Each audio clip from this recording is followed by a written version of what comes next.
பிரச்சனை. ஏப்பா என்னாச்சு? அட நம்ம என்னதான் காசு சம்பாரிச்சு கொண்டு வீட்டுல கொடுங்க, நமக்கு சோறு போடுறது யாரு? விளம்பர கம்பெனிக்காரன் தான். ஏப்பா என் நிகழ்ச்சியை வழங்குவோருங்கிறத பொண்டாட்டி ஒரு தோசையோ இட்லியோ கொண்டாந்து வழங்குது, ப்ரொடக்ஷன். அப்புறம் சட்டிக்கு நாய் பிய பாக்கணும் பார்த்துக்கிட்டு உட்காந்துருக்கணும். அன்னைக்கு அப்படிதான் நிகழ்ச்சி வழங்குவோம் இல்ல, விறுவிறுன்னு வேகமா போய் அடுப்பு போயிட்டு தோசைக்கல்ல தூக்கி வச்சு சர சர சர சரன்னு ஊத்தி ஒரு குத்து குத்தி தூக்கி கொண்டா பொடிச்சு பாரு. சரி, தோசையை பார்த்தவொடனே எனக்கு நெஞ்சு வலியே வந்து. ஏப்பா என்னாச்சு? அப்படி என்ன தோசை? அந்த மாதிரி தோசையை நான் பார்த்தது இல்ல தம்பி. ஏன் என்னாச்சு? கண்ணு கரேர் இருந்துச்சு. கண்ணு கரேர் கருப்பட்டி தோசைன்னு நினைச்சு அடுப்பு கட்டுல போய் பார்த்தேன். அப்புறம் தான் எனக்கு தெரியும், இந்த லூச்சி திருக்கி நாடகம் பார்க்குற ஆர்வத்துல தோசைக்கல்ல மல்லாக்கு தூரம் குப்புற வச்சு சுட்டுக்கிறான், பின்னாடி இருக்க கறிப்பற தோசையில் வராமல் என்ன ஒன்று. நம்ம நிலைமை அப்படி போயிட்டு இருக்குது.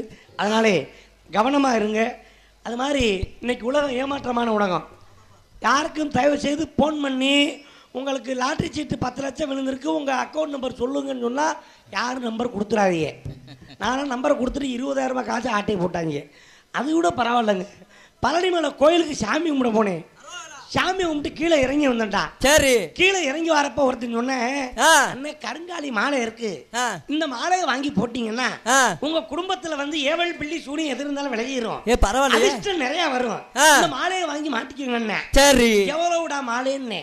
2500. எப்படி கருங்காலி மாலை நான் ஒத்துக்க முடியும்னு? கவலைப்படாதீங்க, எப்படி இருக்குமா தெரியுமா? ஒரு 2 தண்ணிக்குள்ள கொண்டு இந்த மாலையை போட்டா. சரி, தண்ணிக்குள்ள மாலை போட்டா மாலை மிதந்துச்சு.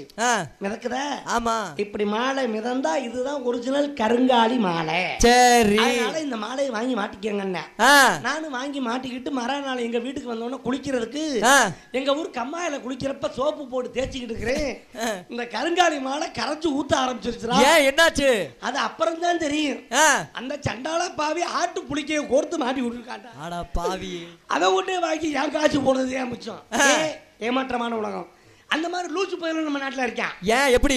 ஒருத்தன் போய் எப்பவும் காட்டுக்குள்ள திடீர்னு ஆடு மேய்ச்சிக்கிட்டு இருக்கான். சரி, அப்படின்ட்டு அவர் என்ன பண்ணிட்டாரு, ஆடு மேய்க்கும் போது பாட்டு கேட்போம்னு எப்பவும் ரேடியோ வாங்கியிருக்கான். சரி, ரேடியோ வாங்கிட்டு பாட்டு வரலன்னு ஒரு ஆள்கிட்ட போயிட்டு, அண்ணே பாட்டு வரலனே, ரேடியோ ஒன்னும் கேட்க மாட்டேதுன்னு சொன்னே, தம்பி கொடைக்கானல்ல வைங்க பாட்டு நல்லா கேட்கும்னு. ஓஹோ, இவன் உடனே 500 ரூபாய் பஸ் சார்ஜ் போட்டு கொடைக்கானலுக்கே போயிட்டான். அட மூதேவி, கொடைக்கானல்ல போய் திரும்பிட்டு இருக்கு, அங்கேயும் வரல. சரி, அங்கே ஒருத்தன், அண்ணே கொடைக்கானல் வைக்க சொன்னா வரும், நானே சத்தம் வரலனே. கவலைப்படாதீங்க, நீங்க திருச்சியில வைங்க, உங்களுக்கு திருச்சியில வச்சாக்க உங்களுக்கு நல்ல பாட்டு வரும்னு. சரி, பசு முடிச்சு நேரா திருச்சிக்கு வந்திருக்கேன். திருச்சியில வந்து திருவிருக்கேன், திருச்சியிலையும் பாட்டு வரல. சரி, என்னடா வரலன்னு அங்கே ஒருத்தர் சொல்லியிருக்கேன், பாண்டிச்சேரி போங்க, பாண்டிச்சேரியில வச்சீங்கன்னா அங்கே நல்லா இருக்கும் இருக்கேன். இவன் நேரா பாண்டிச்சேரியில கொண்டா வச்சு திருவிருக்கேன், பாண்டிச்சேரியிலையும் வரல. சரி, அவன் நேரா கடைக்கு கொண்டாந்து, ஏயா எல்லாம் சொன்னாங்க பாண்டிச்சேரியில வை, திருச்சியில வை, கொடைக்கானல வைன்னு, நான் எதுல வச்சாலும் பாட்டு வரலன்னு அந்த கடைக்காரன் கொண்டாங்க. என்ன ரிப்பேர்னு பார்ப்போம், பார்த்தா இந்த லூசி முண்டை அந்த பாக்ஸையே துறக்கலடா. துறக்காம என்ன இவங்க சொன்னவன கொடைக்கானலுக்கு திருச்சிக்கு பாண்டிச்சேரிக்குமே போயிருக்காண்டா. அது மாதிரி லூசி எல்லாம் நிறைய இருக்கு, அது மாதிரிலாம் இருக்கப்படாது.